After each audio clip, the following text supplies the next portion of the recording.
Hello बच्चों, मैं आपका दोस्त आपका भाई अजय स्वागत करता हूं। मैं आज हम बात करने वाले हैं वर्क की। जैसे मैंने पहले भी डिस्कस किया था कि हम बात करेंगे इस लेक्चर में सिर्फ और सिर्फ जो हमारा लास्ट क्वेश्चन रिमेन है, heating effect of electric current, जिसमें वर्क डन से रिलेटेड हम क्वेश्चंस का हीटिंग इफेक्ट से एनर्जी से रिलेटेड क्वेश्चंस करने वाले हैं। राइट, अगर आपने अभी तक चैनल को सब्सक्राइब नहीं किया है तो जल्दी से सब्सक्राइब कर लीजिए। राइट, चलिए बढ़ते हैं फर्स्ट स्लाइड की तरफ हमारी। तो heating effect of electric current actual में है क्या? हीटिंग इलेक्ट्रिक करंट है क्या, किस वजह से होता है? देखो, जब करंट फ्लो करता है तो वायर गर्म हो जाता है। गर्म हो जाता है मतलब वो कंटिन्यूअसली जब चल रहा है तो वो एनर्जी कन्वर्ट कर रहा है, इलेक्ट्रिकल एनर्जी को हीट एनर्जी में कन्वर्ट कर देता है। जैसे अगर मैं बोल रहा हूँ तो मैं कुछ ना कुछ काम कर रहा हूँ, मेरे हैंड्स का मूवमेंट हो रहा है, तो वो काम हो रहा है, वो वर्क हो रहा है।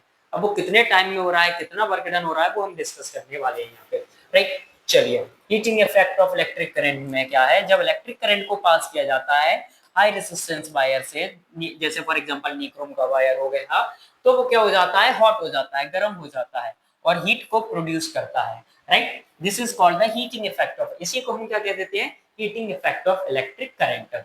जैसे वर्क W की बात करेंगे, यहाँ पे हम वर्क डन की बात करते हैं तो Q multiply by V। Right, पता है ना हमको, according to the definition of current. चलिए, तो यहाँ पे हमको पता है कि sir Q is equal to क्या होता है, Q इज इक्वल टू क्या होता है, Q इज इक्वल टू क्या होता है, I डिवाइडेड बाय क्या होगा, बताइए बताइए। चलिए, यहाँ पे वर्क डन अगर हम बात करेंगे, करंट का फॉर्मूला देखिए बेटा, I is equal to V divided by R, और I इज इक्वल टू क्या होता है, Q divided by T। Yes और no? I is equal to Q divided by T होता है कि नहीं होता, यही है। चलिए, तो यहां से हम डिस्कस करते हैं। तो हमने यहाँ पे पुट कर दिया कि Q इज इक्वल टू, यहाँ से Q इज इक्वल टू क्या हो जाएगा आपका, I इंटू टी। तो I इंटू टी हो गया हमारा। चलिए, और V according to the current, Ohm's law के according V is equal to क्या होता है, अब यहाँ से V इज इक्वल टू ले लो, V is equal to I R, V is equal to I R आ गया आपका।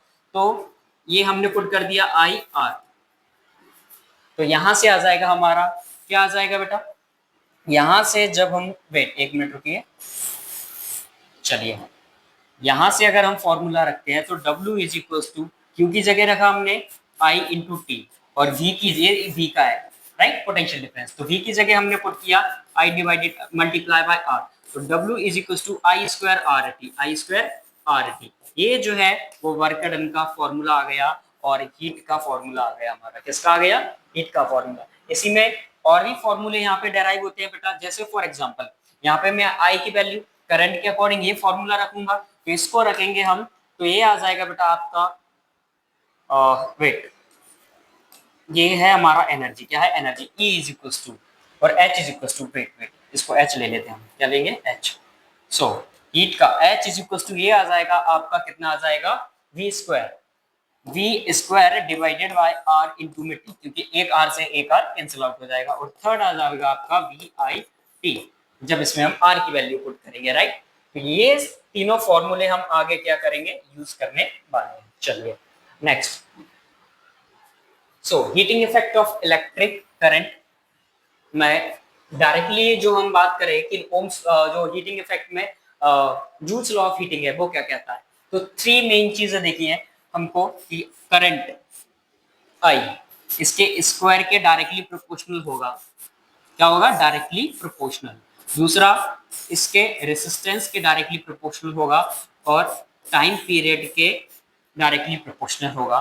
तो H इज directly proportional I square R T, ये फॉर्मूला आया था हमारा, तो H is equal to I square R T. Clear? चलिए, ये कंक्लूजन था, इसी को हम क्या देते हैं, जूल्स लॉ ऑफ हीटिंग। क्या कह देते हैं, जूल्स लॉ ऑफ हीटिंग। यहाँ पे एक न्यूमेरिकल है जो मैं आपको कराऊंगा, बाद बाकी एक आपको होमवर्क में करना है, और कई सारे आपके एनसीईआरटी के क्वेश्चंस आपको होमवर्क में करने हैं। पोटेंशियल डिफरेंस दिया हुआ है हमको 250, कितना दिया है, 250 वोल्ट। तो हम राइट करते हैं V is equal to 250 volt. Now resistance of R is given, that R is equal to 500 ohm. ठीक है, रेसिस्टेंस दे दिया। Now and calculate the current, I पूछा है हमसे, I is equal to V divided by R। Yes और no?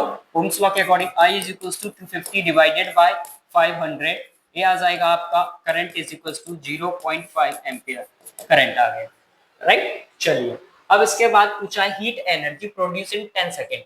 अब time दे दिया है हमको 10 सेकेंड, टाइम दे दिया है, फॉर्मूला पुट करेंगे, हमारे पास I भी है, V भी है, R भी है और T भी है, तो मैं यहाँ पे I is equals to VIT का फॉर्मूला लगाऊंगा, सिंपल ना स्क्वायर करना पड़ेगा, तो I is equals to, sorry I not, H is equals to क्या आएगा आपका, H is equals to, H is equals to, तो V कितना है हमारे पास, V दिया है 250, करंट आया है 0.5, टाइम दिया हुआ है हमको 10 सेकेंड, ये हो जाएगा 5, H इज इक्वल्स टू कितना होगा, 5 5 जा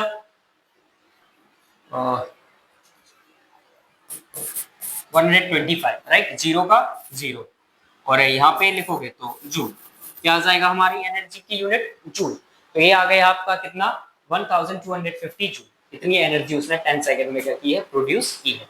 चलिए ये जो क्वेश्चन है आपका, ये आपको न्यूमेरिकल होमवर्क में करना है, कमेंट सेक्शन में इसका क्या देना है, आंसर देना है, तो बरकरार रखिए, और अब मुलाकात होगी प्रैक्टिस सेशन में इलेक्ट्रिसिटी के, ठीक है, जिसमें हम कुछ न्यूमेरिकल्स करेंगे, 10 न्यूमेरिकल्स जो मेन है, मतलब हर टॉपिक से उठा करके हम उनको लेंगे और अच्छे खासे न्यूमेरिकल सॉल्व करने वाले हैं, क्लियर है। चलिए।